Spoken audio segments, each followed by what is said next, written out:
ओम नमः सिद्धेभ्यः। ओम नमः सिद्धेभ्यः। ओम नमः सिद्धेभ्यः। ओम नमः सिद्धेभ्यः। ओम नमः सिद्धेभ्यः। ओम नमः सिद्धेभ्यः।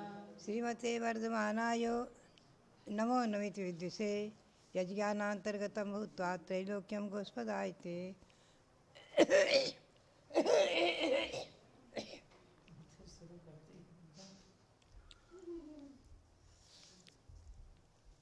महानुभाव, श्री गौतम गणधर वाणी उसके आधार को लेकर के हमारा विषय चल रहा है।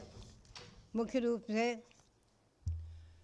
यारस विहेसु वासे पडिवासु 11 प्रकार की उपासक प्रतिमाएँ। उसमें प्रथम प्रतिमा, द्वितीय प्रतिमाधारी और तृतीय प्रतिमाधारी और चतुर्थ प्रतिमाधारी तक के लक्षण संक्षेप में मैंने लिए हैं। आज मैं आपको ले चलूँ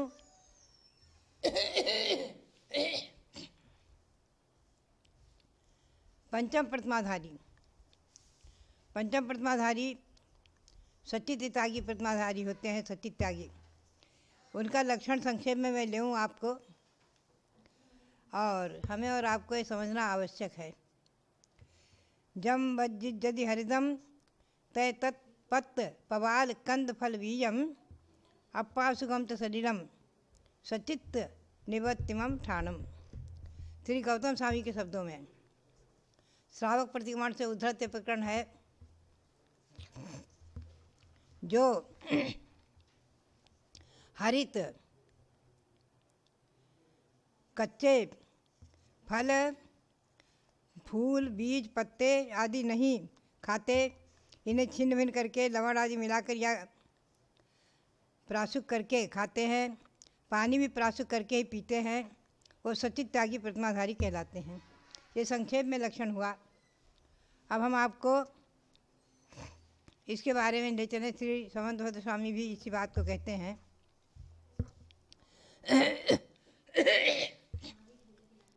मूल फल शाक शाखा करीर कंद प्रसून बीजानी नामानि योति सोयम सचित विरतो दया मूर्ति।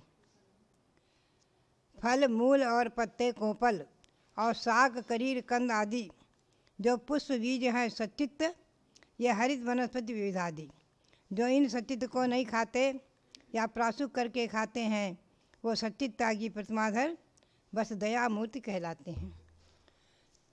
अब आपने समझ लिया कि सचित त्यागी प्रतिमाधारी पानी भी प्राशुक करके ही पिएंगे, छान करके भी प्राशुक करके। छने पानी को कच्चा पानी नहीं पिएंगे, उसमें लौंग अथवा इलायची आदि डालकर प्राशुक करके अथवा गर्म करके ही पिएंगे। ये सचित त्यागी प्रतिमाधारी का लक्षण है। आज मैं आपको इस विषय में कुछ विशेष ले चलूँगी आचार्य श्री वीरसार जी महाराज के शब्दों की ओर। सन 1956 में हम लोग आचार्य श्री वीरसार जी महाराज के सानिध्य में बैठे हुए थे और सचित अचित के बारे में चर्चाएं चल रही थी। आप लोग बहुत ही इसमें बारीकी से समझें। हमें बताया गया कि इसके पूर्व, हमारे संघ में प्रवेश करने के पूर्व, कोई एक संघ में विद्वान थे, पंडित, जो संघ में कुछ अध्ययन वगैरह भी कराते थे, रहते थे। तो उन्होंने ये कह दिया कि रस, गन्ने का रस हो, चाहे संतरे का रस हो, चाहे मौसमी का रस हो, कोई भी है, कण कण में जीव है। रस निचोड़ने के बाद भी उसमें जीव है, उसको गर्म करके ही पीना। फल, संतरा है, मौसमी है, सेब है, उनकी फांकें अलग कर दी और वो रख दिया, तो उसको नहीं लेना, गर्म करके ही लेना। तो आचार्य श्री ने उन्हें संघ से अलग कर दिया था, संघ से यानी निष्कासित कर दिया था। उनका कहना था, इसमें संघ में आचार्य श्री सांसार महाराज की परंपरा में श्री चंद्रसार जी महाराज और आचार्य श्री वीर साहब जी महाराज, आचार्य कल्पचंद साहब जी महाराज आदि सब लोग इस विषय में एक मत ही थे कि भगवान ऋषभदेव को भी इक्षु रस का आहार दिया गया है आदि। और सचित्त को अचित्त करने के प्रकार उस पर मैं आपको ले चलूँ। एक गाथा उपलब्ध है स्वामी कार्तिकायन प्रेक्षा में भी और गोमरसार दीवकांड की संस्कृत टीका में भी, और पुरुषार्थ दीवपाय में भी दिया हुआ है। उसे टिप्पण में मैं आपको सुनाऊं। इसी प्रसंग में विशेष चर्चा होती रहती थी। सुक्कम पक्कम तक्कम तत्तम अम्बिल लवणेन मिश्यम दब्बम जम जनतेन छिन्नम तम सब्बम पास्यम भणियम। इस गाथा को बहुत ध्यान से आप सुनेंगे। इस विषय पर तो खूब संघर्ष और चर्चाएं हुई हैं किसी ज़माने में, और जब हम इस विषय में थोड़ा बहुत समझते थे और काफ़ी चर्चाएं हुई हैं और खींचतान भी हुई है विद्वानों की और साधुओं की, और इसमें संघर्ष भी चले हैं।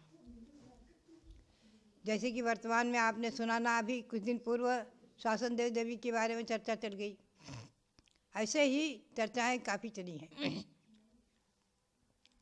तो आचार्य श्री सांसार जी महाराज की परंपरा में जितने भी साधु हैं सबकी एक धारणा रही, ध्यान रखो, कि जो द्रव्य सूख गया माने वनस्पति फल या फूल आदि, पका है जैसे आम पक गया वो प्रासुक है,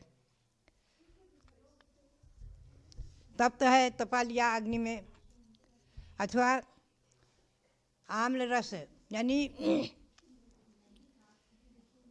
और लवण आदि से मिश्रित कर दिया, लवण या लौंग आदि के चूर्ण से मिश्रित कर दिया, अथवा कोल्हू चक्की और चाकू आदि से विनार दिया, उसके छील करके अलग अलग फाँक कर दी, तो वो सब प्रासुक माना जाता है। और उसे खाने में दोष नहीं है, गरम करके ही खाएं ऐसा नहीं है। इस बात में आचार्य श्री ने दीक्षा के समय हमें भी यही कहा था कि देखो ध्यान में रखो कि ये दुराग्रह कभी नहीं पकड़ना, संघ की परंपरा के अनुरूप ही तुम्हें आज्ञा पालन करना होगा। मुझे आज भी वो संस्मरण याद आ रहे हैं गुरु महाराज के मुख से निकले हुए कि उस समय ये चर्चा का विषय बन गया था। आज भी एक ग्रुप है, एक संप्रदाय है अपनी दिगंबर जैन परंपरा में जो रस को भी गर्म करके ही लेते हैं, और अपनी परंपरा में आचार्य सांसार की परंपरा में ऐसा नहीं है। ध्यान रखें, रस निचोड़ दिया, कपड़े से छान दिया, वो प्रासुक है। चक्कू से विनार आदि के रख करके सेव और मौसमी की फांकियाँ अलग कर दी, सब प्रासुक है। आचार्य श्री का कहना रहता था कि वृक्ष से फल अलग हो गया, फूल अलग हुआ, वो निर्जीव हो गया। ध्यान रखें, आप सुने, इसको बारीकी से समझें। तो आप कहेंगे कि उसको फिर प्रासुक क्यों करना, तो वो इस प्रकार से है जैसे उसमें बीज हैं, बीज को अलग करने के लिए मौसमी है, संतरा है, उसके बीज को अलग करके ही लेंगे, बीज को नहीं खाएंगे। बीज को योनिभूत मानते हैं, बीज में जीव नहीं है, ध्यान रखो, योनिभूत है, उसे बोने से जीव उत्पन्न होते हैं। इसलिए और खीरा वगैरह के जो बीज हैं कच्चे हैं, वो उगते नहीं हैं, तो खीरे को विनार दिया चक्कू से, उसके टुकड़े टुकड़े कर दिए, छिन्न भिन्न हो गया चक्कू से, तो कच्चा खीरा भी हमारे संग में साधु लेते थे, खीरा हो ककड़ी हो, और उसे प्रासुक मानते। उसमें नमक लगाओ जरूरी नहीं है, गरम करो जरूरी नहीं है, चक्कू से छिन्न भिन्न हो जाने के बाद, और जिनमें उगने की शक्ति नहीं है ऐसे बीज जो हैं, अमरूद है और खीरा ककड़ी आदि, तो इनको प्रासुक माना गया संघ में। जो बीज उगने की शक्ति रखते हैं, जैसे संतरे का बीज है, मौसमी में बीज अधिक हैं, तो इनको जो है अलग करके लेते हैं, ये बीज नहीं लेते हैं। तो ये बात जो है प्रासुक के बारे में समझना आज आपके लिए अति आवश्यक है। जो हमारे इस जूम के माध्यम से जुड़े हुए हैं, सबको ध्यान में रखना चाहिए। इसमें अपने समाज में दो विचारधारा चल रही दिगंबर जैन परंपरा में। एक आचार्य सांसार महाराज की विचारधारा यही है, उस परंपरा की विचारधारा यही है।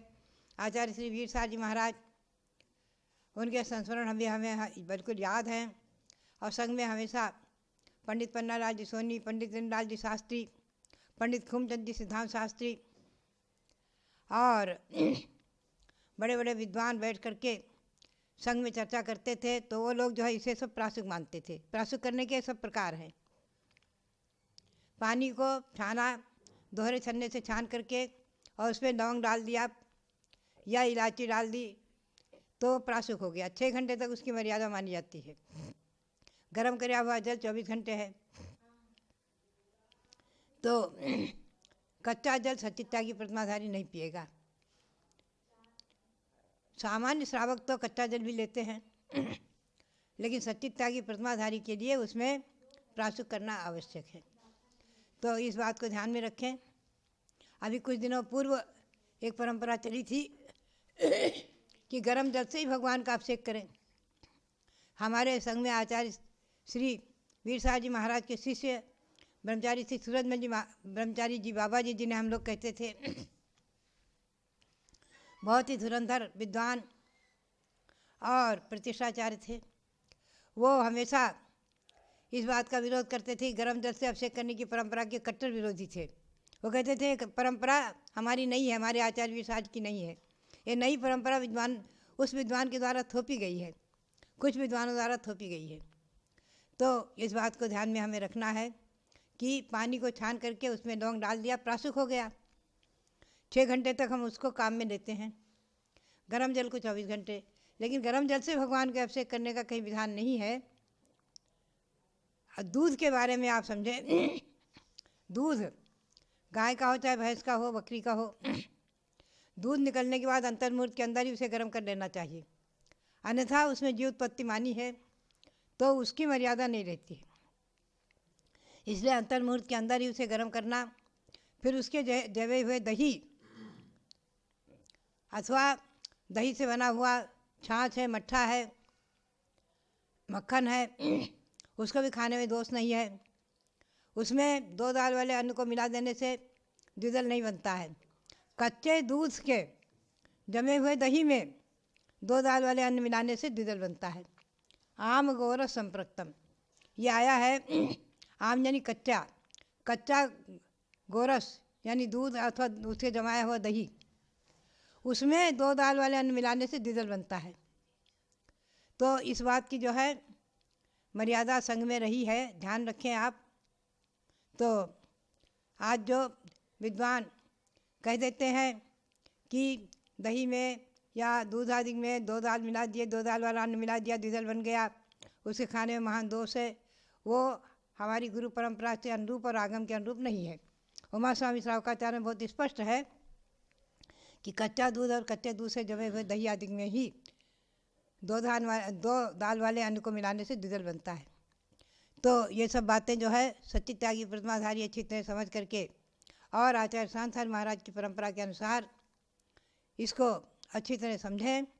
और आगम के परिप्रेक्ष्य में जो यह प्रासुक करने की विधि बताई है, इस विधि से हम और आप हरित वनस्पति को प्रासुक करके साधु संघ में लेते हैं, देते हैं। सभी संघों में चलता है, एक संघ में परंपरा में ऐसा नहीं चलता है। इस बात को ध्यान में रखें। तो आज सच्चित्ता की प्रतिमाधारी के लक्षण के बारे में मैंने संक्षेप में बताया है और विस्तार से आप साक्षात्कार करके भी विशेष समझ सकते हैं।